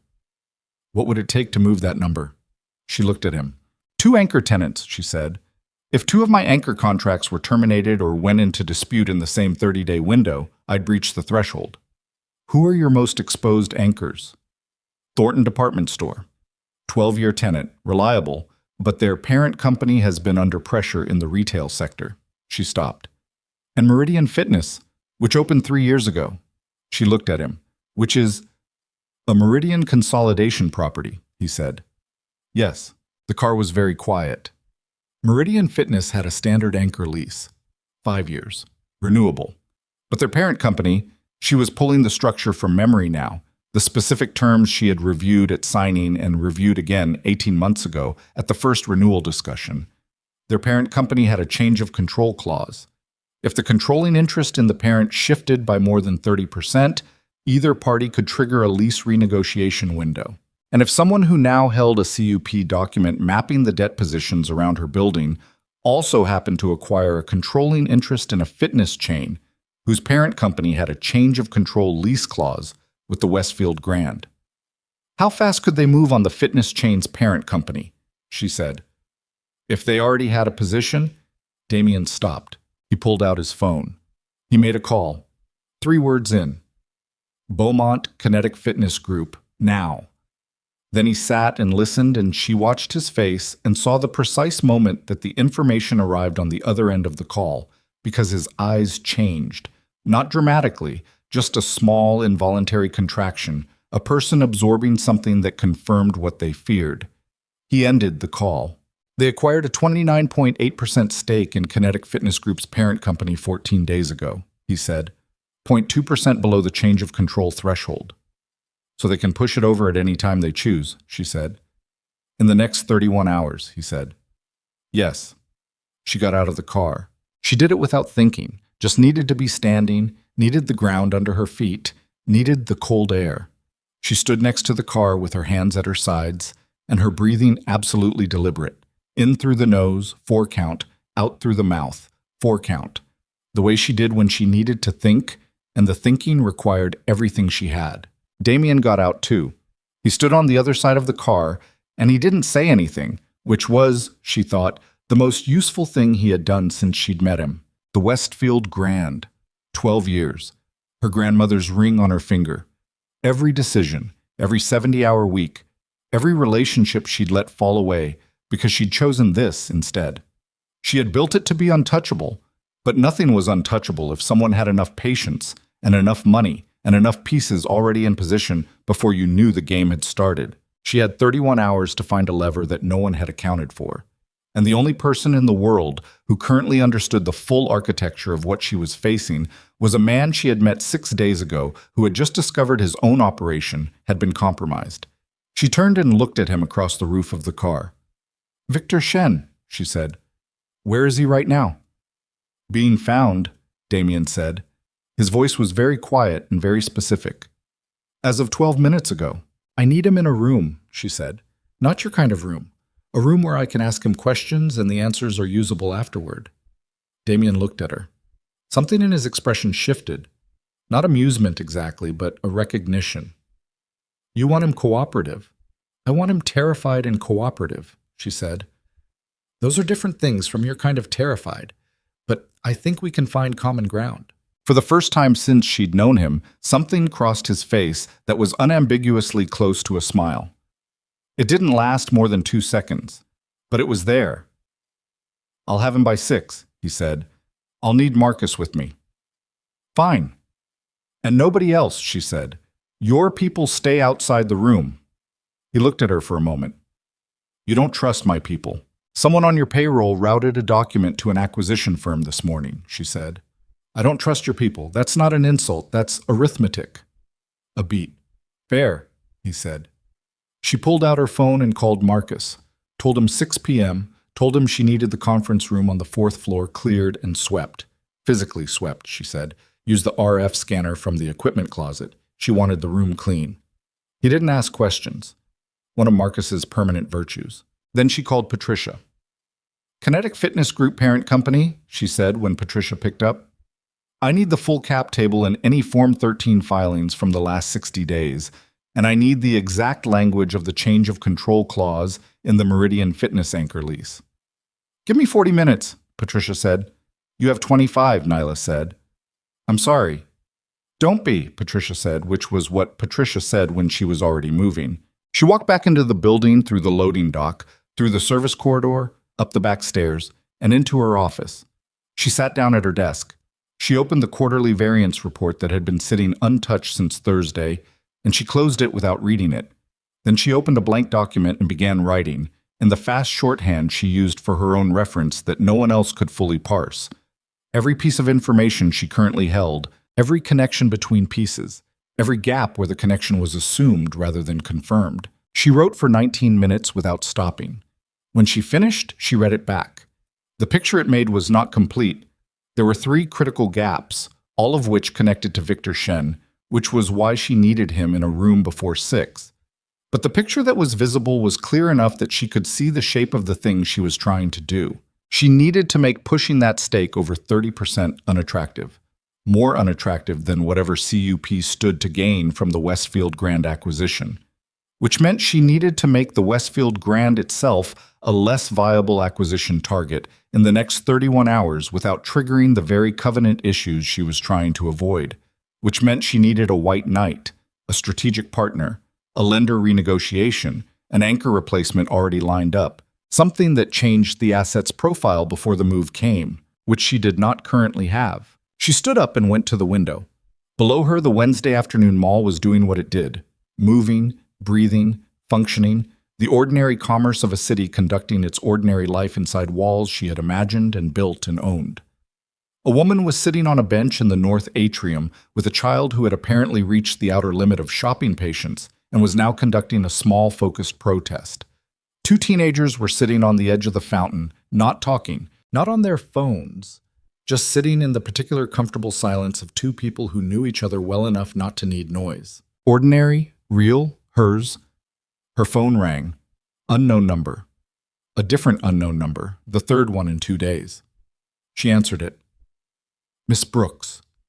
The voice was male, educated, carefully modulated in the way of someone who spent professional time on the phone and had learned to make their voice a controlled instrument.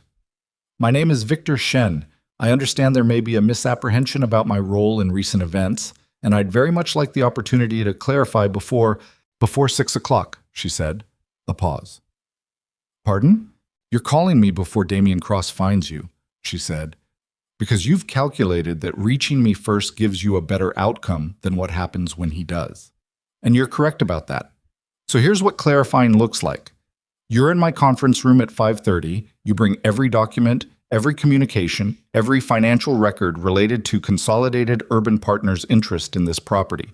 You bring the name of whoever is financing the operation, and you don't bring anyone else. Silence on the line. She heard him breathing, the shallow, rapid breath of a man whose morning had gone very badly in ways he was still managing. That's a significant ask, he said. You routed my financial information to a company trying to steal my building, she said. Significant is the floor. Another silence. Longer. 5:30, he said. Don't be late, she said. And Mr. Shen? She paused. Come with the truth. I'll know the difference. I always do. She ended the call. She sat back down at her desk and looked at her blank document and added one line at the bottom. Shen comes to us. That means he's more afraid of Cross than he is of whoever he's been working for. Find out why. At 4:47, Marcus appeared in the doorway. Conference room is clean, he said. Also, he paused. Patricia got the cap table. Something in how he said it made her look up. The 30% stake in Kinetic Fitness Group's parent company, Marcus said, the entity that holds it. When Patricia pulled the registration, he walked to her desk and set a single sheet of paper in front of her. She read it. She read it again. The entity holding the stake was a Delaware LLC, 2 years old, registered agent in Wilmington. Standard enough. But the LLC's formation documents listed a managing member, a name, an individual, the actual human being behind the layered structure, required by the state, often buried deep enough that casual examination missed it. She had not missed it. The name on the formation documents was not Victor Shen. It was not Chester Parrish. It was not anyone connected to the network she had been mapping for the last 6 hours. It was a name she recognized from a different context entirely. A name that appeared on a donor list she had reviewed 2 years ago when considering a city arts initiative. A name she had seen at the bottom of a congratulatory card sent to the Westfield Grand at their 10th anniversary. A name that was connected to the Westfield Grand not through any hostile or financial relationship, but through a personal one. Specifically, through the personal network of a woman who had been a regular at her mall's charity partnership events for 3 years, and who had, on 2 occasions, asked Nyla very specific and very casually framed questions about the mall's financial structure. Celeste Vaughn's mother. Nyla sat at her desk and stared at the paper and felt the pieces click into their final positions with the particular cold completeness of understanding something you could not ununderstand. Celeste hadn't been deployed by Parrish. Celeste had deployed Parrish. The complaint, the lawyer, the approach to Parrish's connected firm. It hadn't been a wealthy socialite running an emotional response to a public embarrassment. It had been a deliberate, prepared instrument. The embarrassment at the customer service desk had been real. Celeste's cruelty was genuine, which was perhaps why it had been so useful. But the machinery that had activated around it had been waiting. Celeste Vaughn's family money. 3 years of social proximity to Nyla's charity network. 14 months of quiet positioning. A fitness company stake. An accountant inside Damian Cross's operation. A city investigator on a private payroll. Not Chester Parrish's operation. Not a private equity ghost. A woman who had watched Nyla build something magnificent for 12 years from a careful social distance and decided she wanted it, and had been patient enough to construct the architecture of taking it before she ever set foot in the customer service line. The shopping mall incident hadn't triggered the plan. The shopping mall incident had been the plan. Nyla stood up so fast her chair rolled back and hit the credenza behind her desk, and the sound of it was very loud in the quiet office. She stood with both hands on the desk surface, her weight forward, her breathing coming harder than she'd let it come all day. The careful, controlled respiration she'd maintained through 12 hours of crisis breaking briefly, just briefly, because the full scope of what she was looking at required more oxygen than restraint allowed. 3 years. She had known Celeste Vaughn in the frictionless, surface layer way you knew people in the same social ecosystem, galas, charity events, the city's ambient wealthy class circulating through the same venues. She had not liked Celeste. She had never needed to. She had not thought of her as anything except one of many people who occupied the periphery of her professional life without being relevant to it. And for 3 years, Celeste had been watching, planning, building. And then she had stood in a customer service line and been cruel to an old woman, and a woman in a gray hoodie had stepped forward, and the plan had activated, and Celeste had allowed her genuine cruelty to serve as the face of it because genuine cruelty was harder to trace back to strategy than anything manufactured. "Marcus," she said. Her voice was absolutely level. She had brought it level by force, and she was holding it there. "Yeah," he said. "Find out everything there is to know about Celeste Vaughn's family holdings. Not Celeste, her mother. Eleanor Vaughn. Whatever she has, whatever she's moved in the last 3 years, whatever connects to Delaware LLCs or fitness companies or already on it," he said. He was looking at her with the focused, specific attention he gave to situations that had upgraded in severity without announcing the upgrade. "You okay?" She thought about what okay meant in this moment, in this office, in this building she had built, and was now going to have to fight for in a way that required every version of herself she had ever been simultaneously. "I will be," she said.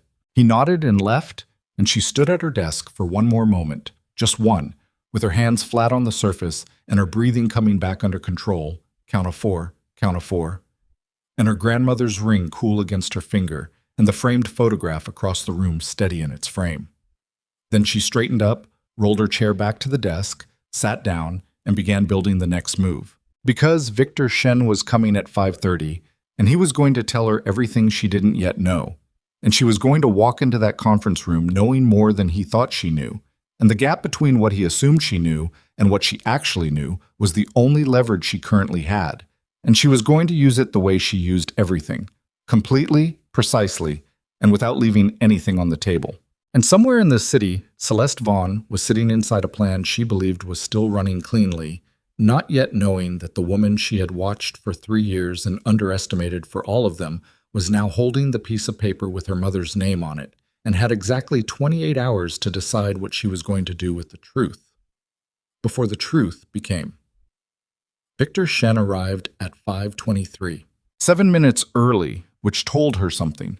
Men who arrived early to meetings they had requested under duress were men who had spent the intervening hours deciding what they were willing to give up in exchange for something they wanted more than what they were protecting. He had decided. He walked into the 4th-floor conference room with a leather satchel held in both hands in front of him like something between a briefcase and a shield, wearing a suit that had started the day pressed and had not survived the day pressed. The jacket creased at the elbows and across the back in ways that mapped the specific shape of a man who had been sitting in a car for a long time thinking hard. He was 51, slight, with the kind of careful, groomed appearance that required daily maintenance and had not received it today. His eyes moved to Marcus first, assessing the size of him, the stillness, and then to Nyla, and what happened in his expression when he looked at her was not what she had expected. It wasn't calculation. It was something closer to relief, and she filed that immediately as the most important piece of information he would give her without meaning to. He was more afraid of what was outside this room than what was in it. "Sit down," she said. He sat. He placed the satchel on the table in front of him but didn't open it. His hands rested on top of it, and she could see from across the table that they were not quite steady. "You called me," she said, "which means you wanted to be here. So talk." He looked at the table for a moment. Then he looked up. "Eleanor Vaughn," he said. "I know about Eleanor Vaughn," she said. "Tell me something I don't know." He blinked. A recalibration. He had come prepared to reveal that name as his opening card, and she had just shown him the card was already on the table. She watched him reorganize. "She's been building toward this for 4 years," he said. "Not 3. 4.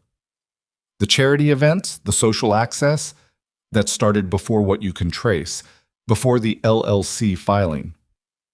He opened the satchel and withdrew a folder, set it on the table without sliding it toward her yet. "I came to work for her 2 years before I came to work for Cross. She recruited me out of a private wealth management firm in Boston. I didn't know about Cross then. When she directed me toward his portfolio later, I understood what she was building. By then I was—" He stopped. By then the exit was not clean. "You were in," she said. "Yes." "And Raymond Chu?" "Eleanor's has been for 6 years.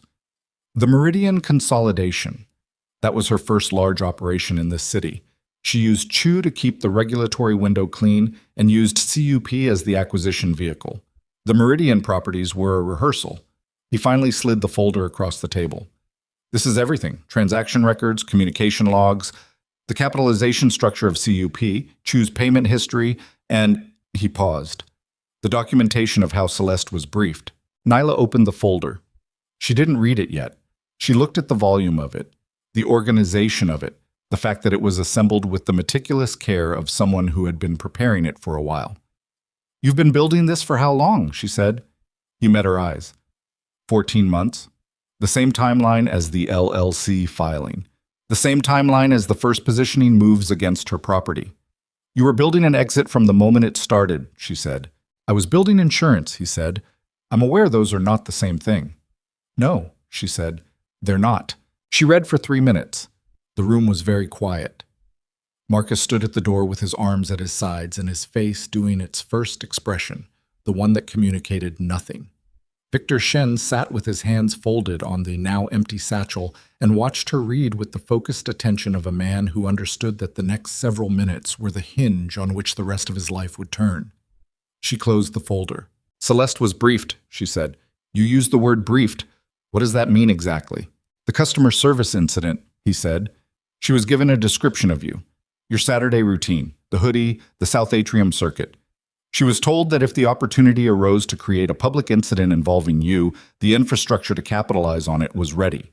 She was not told the full scope. Eleanor doesn't tell Celeste the full scope of anything." He paused. "Celeste believes she was running her own play, a personal vendetta, humiliate a woman who embarrassed her, use Parrish to squeeze the business. She doesn't know about CUP. She doesn't know about the fitness company stake. She thinks she's the lead. She's a distraction," Nyla said. "She's very good at being one," he said, "because it's genuine. The cruelty is real. Eleanor found a use for it." Nyla sat with that for a moment. A mother who had weaponized her daughter's ugliness without the daughter knowing she was being aimed. She didn't say what she thought about that. It didn't need to be said. "The stake in Kinetic Fitness Group's parent company," she said.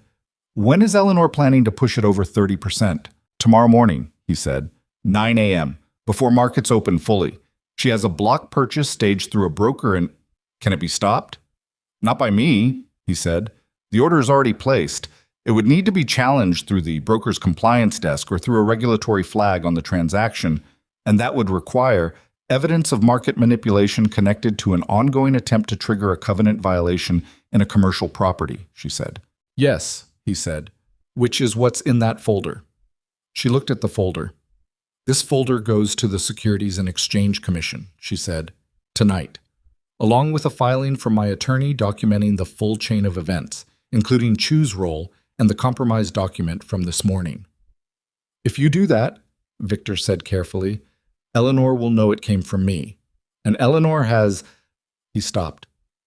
"Resources that I'd rather not—" "You said you wanted to clarify a misapprehension," Nyla said. "Clarification has a cost.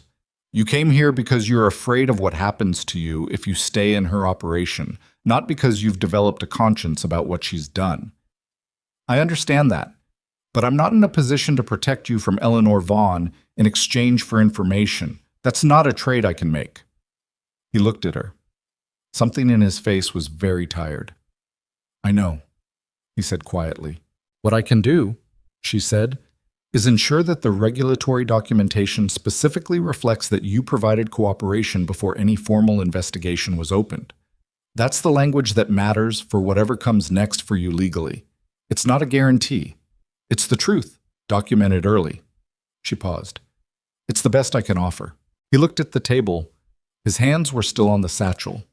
She watched him make a decision that was visible in his body before it was visible in his face, a settling, a lowering of something he'd been holding up. "Okay," he said. She stood. "Marcus will take your contact information. Don't leave the city." She picked up the folder and walked out of the conference room.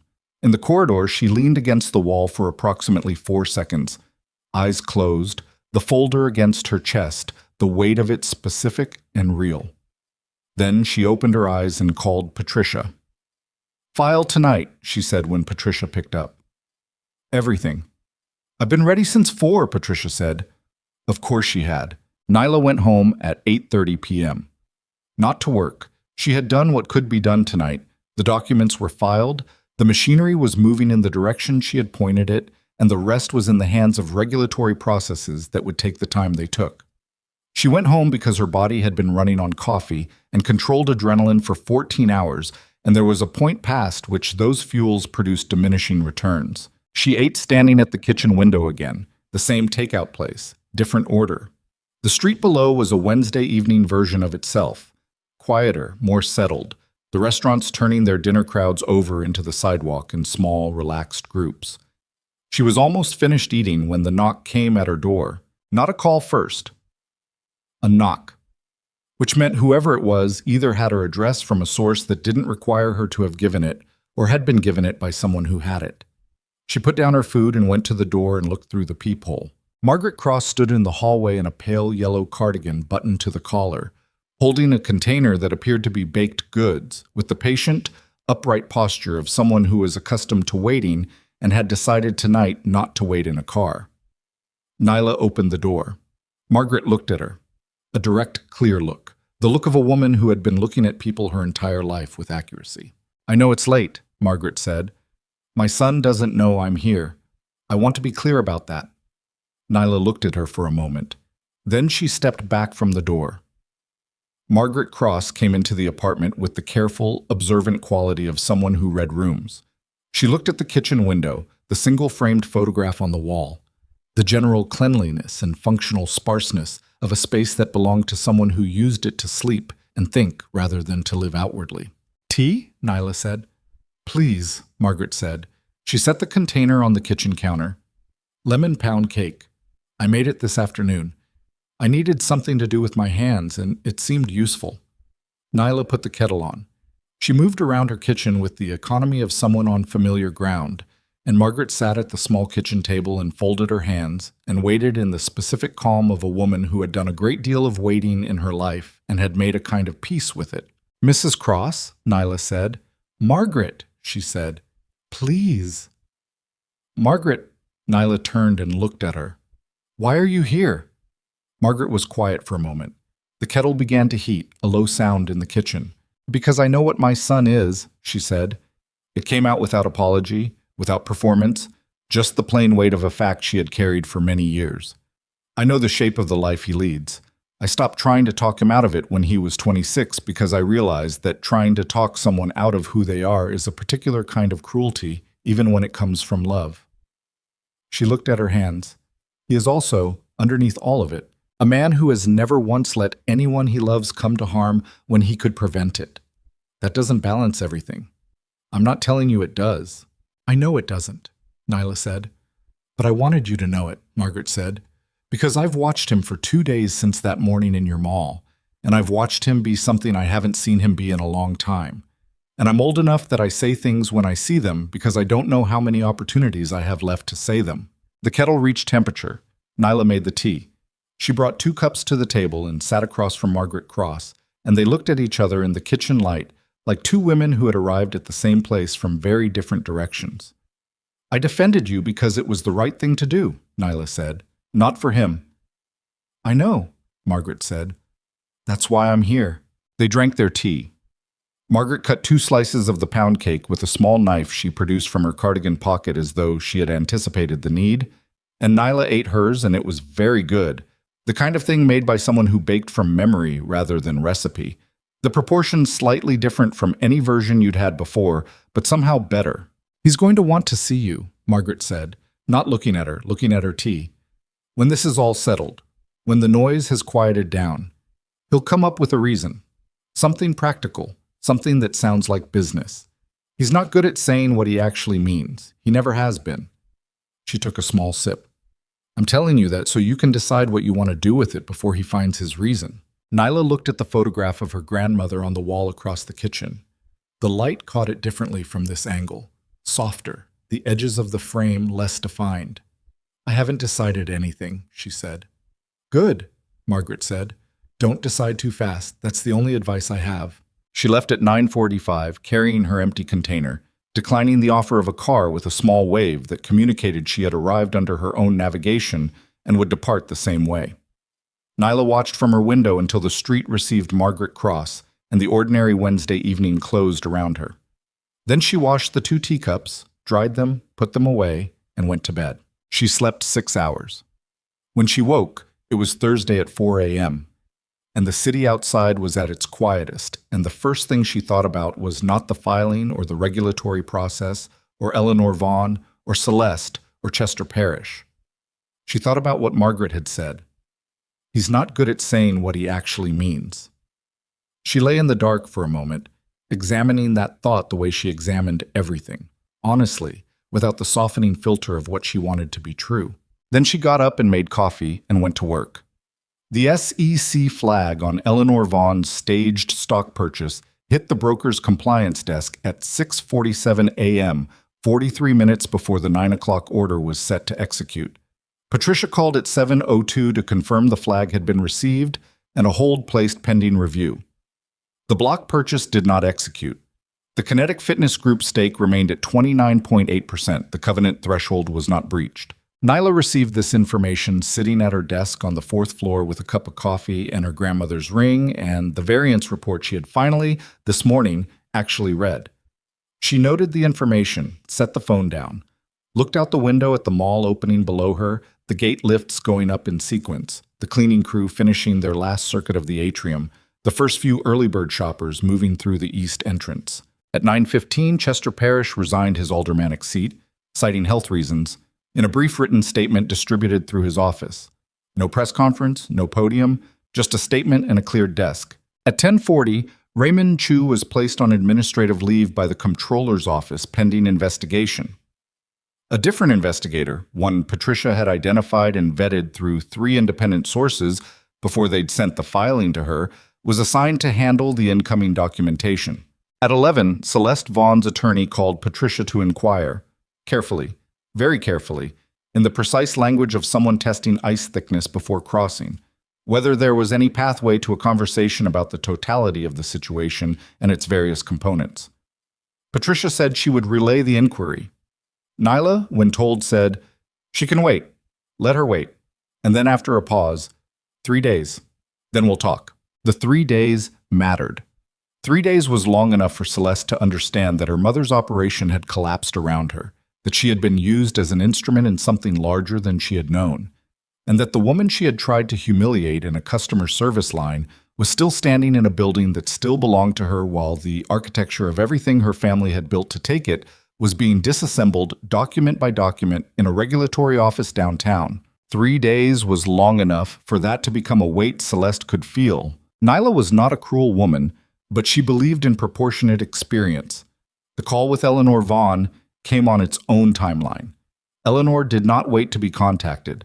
She called Nyla directly on a Friday morning, 7 days after the customer service incident that had set everything in motion, at 8 a.m., before Nyla had left her apartment. The number was not blocked. Eleanor Vaughn had apparently decided that the phase of operations requiring concealment had ended. "Ms. Brooks," Eleanor said. Her voice was older than Celeste's, lower, with the measured cadence of someone who had spent decades making sure each word did exactly the work she assigned it. "I imagine you have feelings about me." "I have information about you," Nyla said, "which is more useful." A brief pause. "Yes," Eleanor said. "I suppose it is." Another pause. "I'd like to meet." "I know," Nyla said. "Will you?" Nyla looked at the photograph of her grandmother. Her grandmother had cleaned other people's offices for 31 years. She had raised a granddaughter alone in a small apartment 6 miles east of the Westfield Grand's current footprint, on a street that no longer existed because it had been developed into a parking structure in 2003. She had told Nyla once that the difference between people who built things and people who took things was that builders understood what they were making while they were making it, and takers only understood the value of things after someone else had done that work. "Yes," Nyla said. "One meeting. My attorneys will be present. Yours can be present. What comes out of it will depend entirely on what you bring to it." Eleanor was quiet for a moment. When she spoke again, something in her voice had shifted. Not quite softness, but its structural neighbor. The voice of someone who had run a long operation and was now dealing with the territory that came after it ended without the outcome she'd planned. "I'll be there," Eleanor said. The meeting happened on a Tuesday. A conference room, not the Westfield Grands, neutral ground chosen by Patricia. A legal office downtown with a view of the river and conference room chairs that were equally uncomfortable for everyone, which Patricia had verified in advance because she was Patricia. Eleanor Vaughn arrived with 2 attorneys and a composure that Nyla respected even as she examined it for what it concealed. Eleanor was 70, precisely maintained, with the kind of face that gave very little away but had given a great deal at some earlier point in her life, and bore the architectural evidence of it. She sat across the table from Nyla and looked at her with an assessment that Nyla met without blinking, and for a moment the room held just that. 2 women looking at each other across the distance of what had happened between them. "You built something real," Eleanor said. It was not an apology. It was an observation, offered with the specificity of someone who had studied the thing they were referencing. "I've been watching it for 4 years. Most people who build something that real eventually get comfortable. They stop watching the edges." "I watched the edges," Nyla said. "Not all of them," Eleanor said. "No," Nyla agreed. "Not all of them." A pause. "Why?" Nyla said. Not the operational why. She had the documents for that. The other why. The human one that no filing answered. Eleanor looked at her hands on the table. They were still. Completely still. The hands of a woman who had mastered the discipline of not revealing herself through the small movements other people didn't think about. "My husband built a mall," Eleanor said quietly, "in this city, 1987, 30 years before yours. He built it and he ran it well for 11 years, and then a development consortium used regulatory leverage and political connections to force a covenant review and acquire it at distressed pricing." She looked up. "He died 14 months after the sale. The stress of it—" She stopped. Her composure stayed intact, but the architecture behind it was briefly, just briefly, visible. "I spent 20 years building the resources to do what was done to him, to demonstrate that it could be done to someone else, that I could do it." The conference room was very quiet. "You were going to take my building," Nyla said, "as proof that you could have saved his." Eleanor looked at her. "I told you it wasn't rational." "You didn't say that," Nyla said. "No," Eleanor said. "I didn't." She looked at her hands again. "I'm saying it now." Nyla sat with that for a long moment. The river outside the window was moving with its ordinary, indifferent purpose, wide and gray, and going where it was going. "Here is what happens," Nyla said. "CUP divests the Kinetic Fitness stake. Full documentation of Eleanor Vaughn's involvement in the parish operation goes to the regulatory review. I'm not withdrawing that. It's already filed, and it proceeds. Celeste's complaint is withdrawn with prejudice and a public statement acknowledging that no basis for it existed. Raymond Chu's history with your operation is part of the same review." "Boss Chwaski." She paused. "What I'm not doing is pursuing civil action against you personally, and I'm not putting your name in any public statement I make about this. That's not a mercy. It's a choice about what I want to spend my energy on." Eleanor looked at her. "Why?" Nyla looked back. "Because your husband lost his building and it broke something in you, and you built a 40-year operation around the break. And I understand building things around loss, even if I don't forgive what you built." She paused. "And because it's over, and I want it to be over." Eleanor Vaughn was quiet for a long time. Her attorneys were quiet. Patricia was quiet. The river outside was quiet in the way rivers were always quiet. Present, not listening, not judging, just moving. "All right," Eleanor said. Nyla stood. She picked up her portfolio. She looked at Eleanor one more time across the table. This 70-year-old woman who had loved her husband enough to spend 4 decades trying to avenge him in the only language she had learned, which was the language of acquisition and strategy and the precise patient architecture of taking. And she felt something she hadn't expected to feel, which was not sympathy exactly, but its complicated neighbor.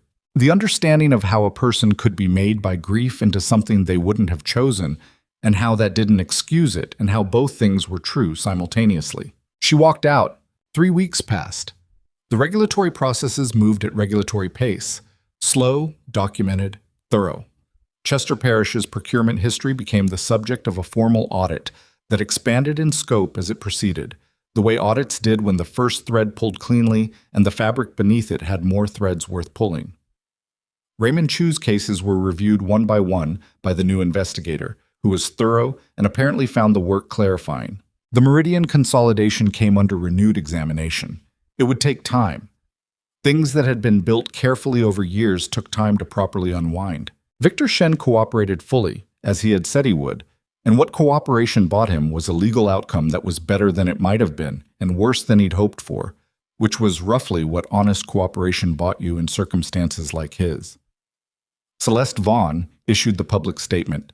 It was brief, and it had clearly been written by her attorneys and contained no warmth, but it contained the facts, stated correctly, and Nyla accepted it as what it was and moved on. The Westfield Grand spring campaign launched on a Wednesday, which was not the Wednesday she'd signed the wrong version of it, but a later one, with the corrected version, which was better than the original anyway because the delay had allowed her marketing lead to incorporate 3 ideas that improved it. The atrium banners went up overnight.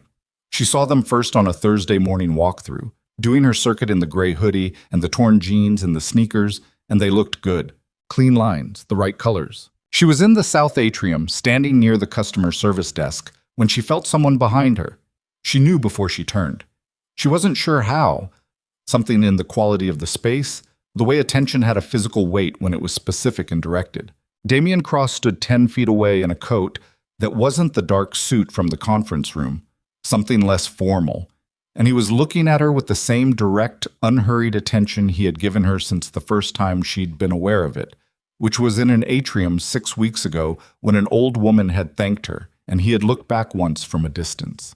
He didn't say anything. Neither did she, for a moment. "Your mother makes very good pound cake," she said. Something in his face moved, the fullest expression she had seen from him, a complicated and unguarded thing that lasted only a moment before he brought it back under the discipline he maintained. But it had been there. She had seen it. "I'll tell her you said so," he said. They stood in the south atrium of the Westfield Grand on a Thursday morning with the spring banners above them and the ordinary commerce of the mall moving around them and the customer service desk staffed by Keisha, who was assisting a man with a return with the patient, practice competence that Nyla had always appreciated in her and would be giving her a raise for at the end of the quarter. "I've been trying to think of a reason to call you," Damian said. "Something practical. Your mother warned me about that," she said. He looked at her. "She came to see you." "She did." A pause. He exhaled through his nose, not quite a laugh, not far from one. "She didn't tell me," he said. "No," Neela said. "She said she wouldn't." He looked at her, and she looked back, and the mall moved around them, real and ordinary and entirely hers. 12 years of decisions and sacrifices and 70-hour weeks and loss, and the specific bone-deep satisfaction of something made from nothing that was still standing when the people who wanted it gone had done everything they could think of, and it was still standing. "I don't have a reason," he said finally. "I don't have a practical reason."